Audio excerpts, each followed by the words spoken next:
Hi, my name is Ryan Wong. I was born in Toronto, Canada. My parents immigrated here when they were teenagers from Hong Kong and Macau. I've been a software developer for 6 years before I start my company. And for all the jobs I worked for those 6 years, I worked for different companies. I've worked for companies that was an agency business that helped clients make custom software. I've worked for enterprise clients to do consulting and helping them with the enterprise stack. And I've also worked at a startup. So I've worked at all levels of the technology stack. And I have a lot of advice and lessons I learned from that. But nowadays, I am the CEO of my own software company where we do custom projects for clients, and I have to help with, getting new clients into the company, helping with project management of the projects, and helping with some of the technical solutions within the company. When I was in primary school, I don't think I was considered very smart. And one of the most vivid memory I have when I was in public school was when we were doing negative numbers. I could not understand for the life of me how to calculate like a negative number, like do arithmetic with negative numbers. And then in high school, I remember that all of a sudden, like in grade 10, like things changed and I was able to get A's in school again. And like that's where I started getting more confidence in like, oh, like I'm actually smart, I can actually do things. Originally in high school, I was actually going into life sciences because I didn't want to do software development because my dad did it. And like I saw how his life was going through. He worked at TD Bank for like 40 years and you always hear him complain about stuff. So I didn't want to go down the same path. But when I got to university, my marks wasn't at 4.0 GPA. So I couldn't get into like medical school or other PhD programs. So I had to pivot to software development. And software development was always too easy for me. I didn't have to study and I didn't have to try too hard. So I switched to that and then I started my software career after school from there. So I think all the roads would have led me to start business regardless of what happened because I never agreed with the way the companies I work for did things. Like they would be very inefficient in how they do things, or they might have 50% of a developer's time would be spent doing meetings, or they would choose an obscure technology stack which it's very hard to hire developers and then they complain why they can't hire people. So I've always been very stern about like, oh, things should be done differently and like what if I did it myself? And I've always wanted to just do my own thing. And that's kind of how I started my business. I've been doing my business for about 10 years. We've done over 400 different clients, projects. So we've seen every mistake every tech company can make, from hiring to doing projects, delays, that I have so much advice and stories I could tell about it. And these opinions are not being told outside right now. We are doing AI projects on a daily basis, so we're up to date on what's happening. So I can give a different insight that you won't hear from industry. I think of AI as the next revolution. We had the agricultural revolution, then we had the industrial revolution, and then we had the internet. Now it's the AI revolution, where that more and more of the tasks that people consider work is going to be automated with AI. So the expectation would be people would have to do more work. So one person would do the work of 10 people that currently work, because with the AI tools, you could automate more of the work. And I think people really need to think about what is the new definition of work. I think this would be the age of for creators, where basically if you have an idea, you can easily use tools and put things together. In the past, a lot of times when you're a creator, you could not execute on your idea if you're an idea person, because it was really hard to execute it. You would have the idea and the vision, then you would need to get someone who can execute it, and then the two of you combined can make a company. But with the new AI tools, I believe that the executors would slowly have a diminished role, and people who are creative and who have ideas can execute the ideas on their own. And this is why people need to start really thinking outside the box and not just thinking about, oh, I'm just going to go get a job and I'm just going to learn this skill. Because if the skill is easy enough to learn, the AI will be able to do it and you won't have a job in the future. Because I've been doing it for so long, I almost treat business and hobbies the same. So for me, there's no separation between like work and after work. So a lot of my activities are tied with what I do now. For example, like I hold events for business owners and part of multiple startups as CTO. So I don't really have a separation so much, because I feel like for me, I have the freedom to do whatever project I want to pursue. And for me, that is fun. So I learned to run a business by being very like curious. Like outside work hours, I would meet people, and then sometimes I would get freelance projects from them, and I started doing projects for them there.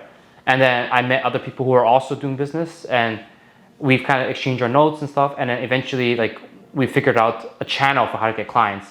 And from there, we don't really read books too much, because a lot of times books or a very high level strategy, and it's not applicable to your current situation. So we tend to learn from our mistakes. When something bad happens, you fix how do you make it better, and then you make it better. And one of my biggest inspiration is when I was a teenager, I used to work at McDonald's. McDonald's is the most systemized company I've ever seen, where like they took a teenager with no skills and turned him into a chef that can cook food and deliver. And I've always thought, why don't companies think more like that, where you can systemize how the company works, everyone's roles, so that everything is known, and if someone's not available, you can replace them without having to have an issue. I really think the AI technology is going to get really good in the next 2 years. So my goal right now is to launch more software products while you still can and see how far I can take with them.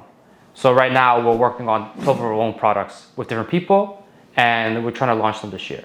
Some of the projects that I'm working on that I'm more excited on is I want to make products that are very tied to what I already do, which has sales channels for it. So one of my products I'm making is my tech passport, where basically I am making a one bundle subscription for all your tech tools for a monthly subscription. And the idea is that, there's a community of people, you can get feedback. There are tools, there are guides on how to run your company, and everything you can think of that you would need to run your company, I will have that in this platform. And it helps me productize my company as well.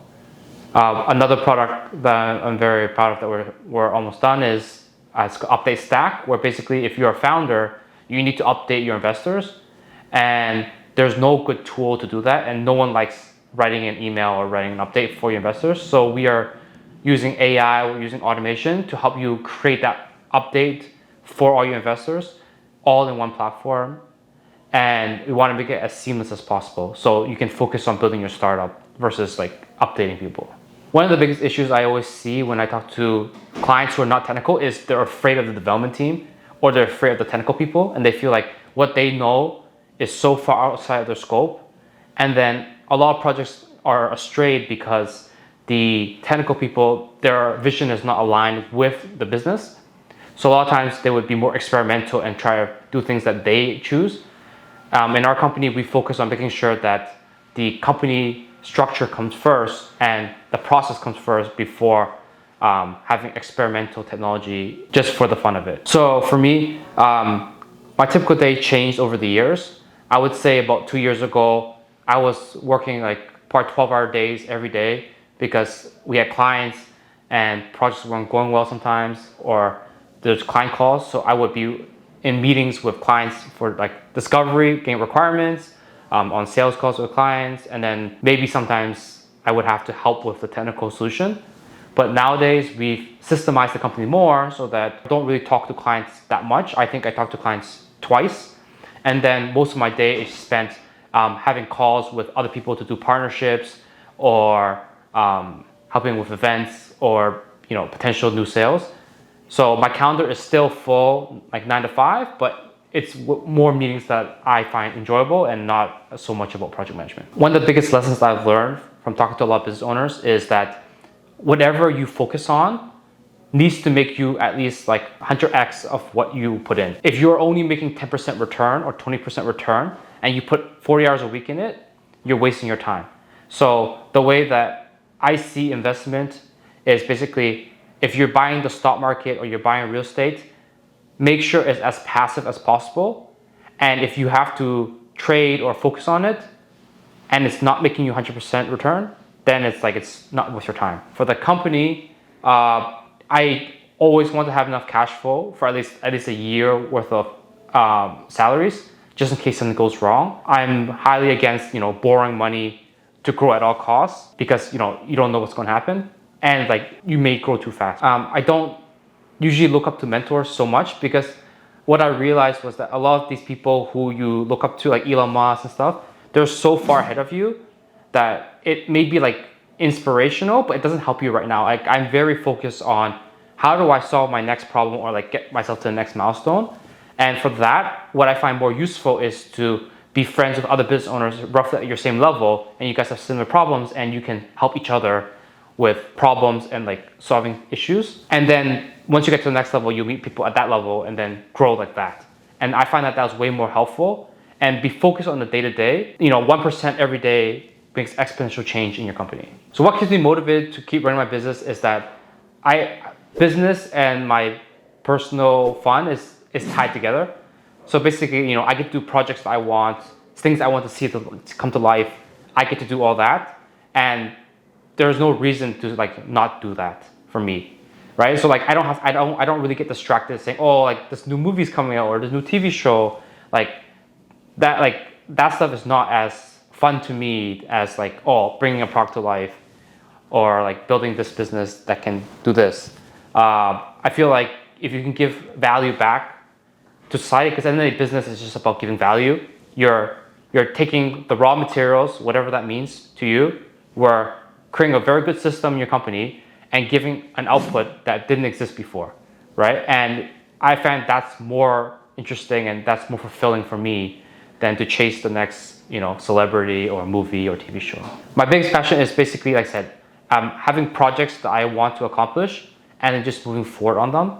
So, for example, last summer, all my clients were in the US and I was trying to build a Canadian network and I didn't know how, right? So I was going to 5 networking events every single week so that I can get better at figuring out how I can make this work. And then eventually I found out what worked for me. And that was very fulfilling for me, right? Or learning a new skill, right? For me, when I was growing up, we went to Chinese school and stuff, but we didn't really take it seriously. So now I want to relearn my Cantonese so that I can actually speak it and write it more properly. Other stuff that I'm interested in is nutrition and fitness. So as an entrepreneur, the most important thing is to have efficient use of your time, because the more time you have, the more focused time you have, the more you can do.